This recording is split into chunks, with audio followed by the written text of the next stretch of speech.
Okay, go ahead, Meg. Take us on to the next step.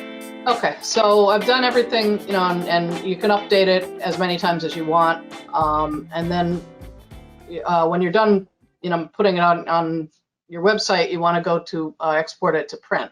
So you go down to reverse publishing, and gets back to that screen we were looking at before, and you just hit export.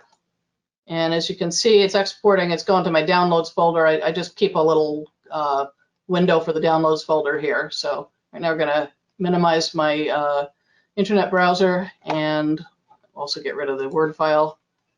And this zip file here is the one that just downloaded a minute ago. As you can see, it says 626. That's the issue that we picked it for. And when you unzip it, it should come up with a folder with, it's got the two pictures that were just passed through essentially, and it's got an XML file. And it's kind of interesting to look at what's inside that XML file. Yeah, let's check it out. Yeah, just it helps you sort of understand what's going on. If you look at it, every piece of text has a tag associated with it, even ones that weren't originally on the 5 that Our Hometown gives you. If you want to get, I'm not going to get into it here because I'm not even totally sure how it works, but you can map other kinds of tags in InDesign from these export files. That's something you'd probably want to look up on, different help places online and read about it. Sure. For now, we're just going to ignore that though, because it's a little too complicated, I think, for now. Before you close that, could you really quickly just zoom in on that actually, because your screen is kind of big. If you you do Command plus, I think, if on the okay, make it a little bit bigger. I do want to dig into this because this is cool, for people that understand this stuff. I think it's really interesting. Right. It might be. That's kind of beyond the beginner level though. So right. It's called if you search for map XML tags to InDesign styles, you'll find a lot of information about it. I looked at some of it. I've played with some of it, but I'm not really expert at it exactly yet. Right. Gotcha. Okay. No problem. But if you look like this name here, this one in the original piece of text was bolded, so it's called a strong tag on this XML.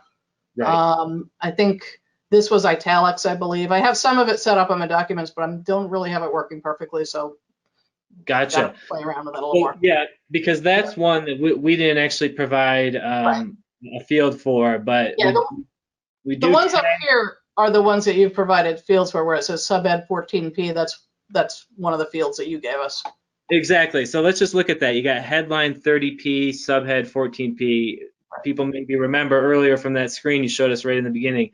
Those are tags that you chose, but you chose them because they are the tags in InDesign. So it's just all about matching whatever you have in InDesign, if it's a default setting or if it's something you've custom created.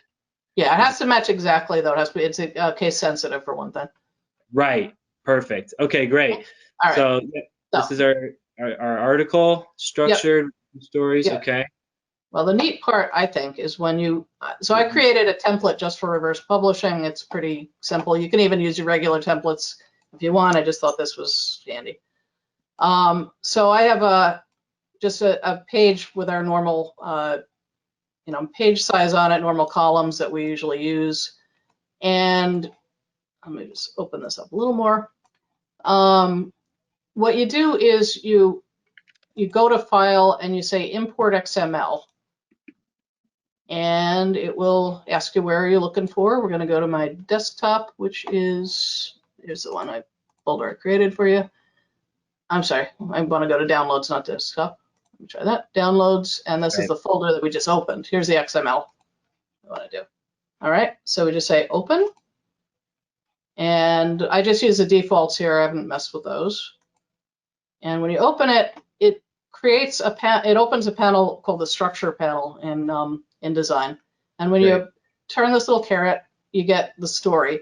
Now, if you had chosen to export a bunch of stories at once, like your whole section, you'd have a separate item for each story here. And you can, let's see.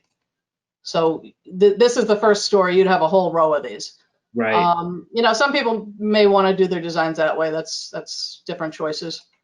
All right, when you open the caret here, you have each of the tags that Our Hometown has given you, and then the 2 photos are here as well. Right. So you grab this first title one and drag it right in there, and it pops into the InDesign nice and neat. Let's see, each element needs to have its own box, however. Let me just get over here. So I have, let me grab that. I have a box for the subhead. All right, well, I'm not going to be perfect at designing this because. Yep. No, that's all good. We get the Yeah, idea. and So that's your yeah, subhead. let me just zoom in on one thing here. Just want to. Yeah, that'd be great, actually, if you could If I can. zoom in a little bit. All right. Oh, you know, I wanted to zoom over here.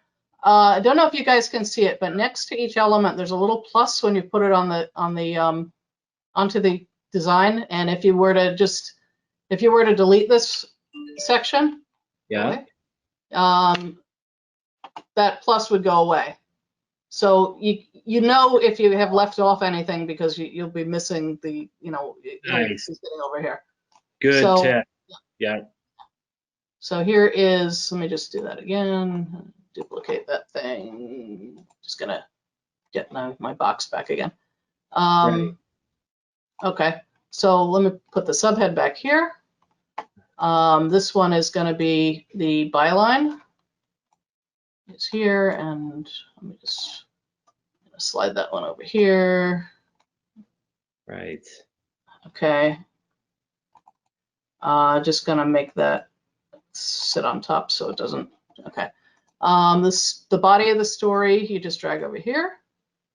And because I was playing with the XMLs, I do have some bolding and Yeah.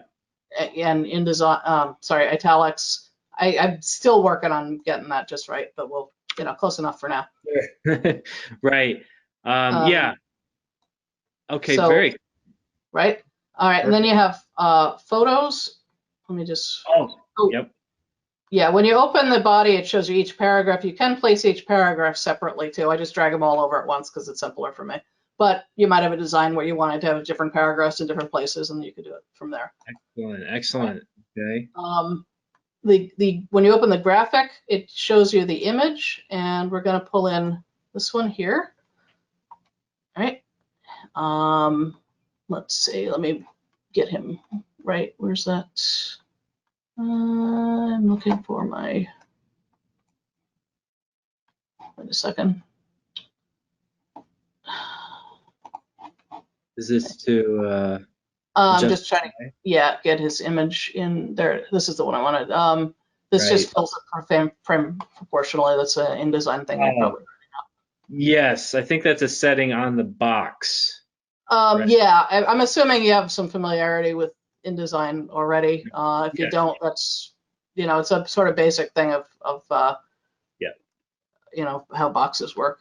The caption would go over here. And actually, it's got a space before it, so let me just fix that. Okay. And then this is gonna pop in there, but it has to be brought to the front. Right. Okay. Nice. All right. Oh, okay. So yeah. Well, these are just InDesign things that, I think most people probably who use it already know a lot of this. I think, probably, but you never know. I think a lot of people on the call are probably pretty technical.